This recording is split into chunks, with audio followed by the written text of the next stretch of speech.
Good morning, folks. We had a 4.0 in Quebec yesterday, which is unusual for that part of the region in both location and strength. 4.4 in Northern California is fairly large as well. Mount Kilauea in Hawaii is showing increased signs of volcanic activity and a fairly large earthquake swarm on the northwestern part of the mountain.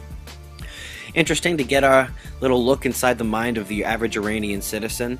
This was the #1 story in Iran yesterday. Just take a look at the title. I'd like to give a shout out to J7409 here on YouTube for sending me this article. It talks about the new swarm of magnetic field mission that ESA is sending up there. Hopefully they make this information public, because we really need to know about what's going on with our magnetosphere, which they do mention is weakening as we ramp up to solar maxima. You know, we showed you this eruption coming off the northeastern part of the sun yesterday, but at that time the SOHO images weren't fully updated. Now it's very easy to see the double ejection coming out of the top part of the disk there, but take a look. As the second part erupts, you can see material being ejected from all sides, and when that happens you can be sure that there's also some material coming right at you behind that disk. I do believe that we're going to see some kind of an impact from this, perhaps even more than just a glancing blow. If we come here and we take a look at the CME evolution Enlil spiral, this is the one available on NOAA.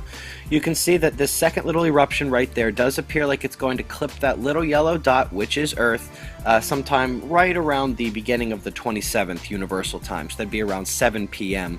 On the 26th. We also had this filament eruption on the southeastern part of the sun a few hours after that other one. Now I don't know which one of those is causing the electrons and the protons to be accelerated towards Earth, but one of those is what did it. Now, what this means is that we're being bombarded by extra particles, extra protons, extra electrons, and probably some extra neutral elements as well. Now, how is this possible, and why does this only happen sometimes? Well, you see that we have these black and white lines connecting everything to the sun. Those are the magnetic tethers, and basically where that connects to the sun, the Earth anyway, is where you see the Earth over there on the right. Now this is from the 21st. They haven't updated it in a few days, as they sometimes are slacking on that. But let's go take a look at what it was just a few days earlier, just to give you an idea of how often this changes and how much it can change. Just a few days earlier it was on the other side of the sun. Now let's say that that's where it is now, or where it was yesterday, and those filaments start erupting.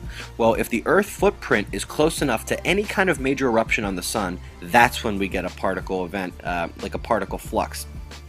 So folks, we also have these active regions turning over the northeastern limb, right here.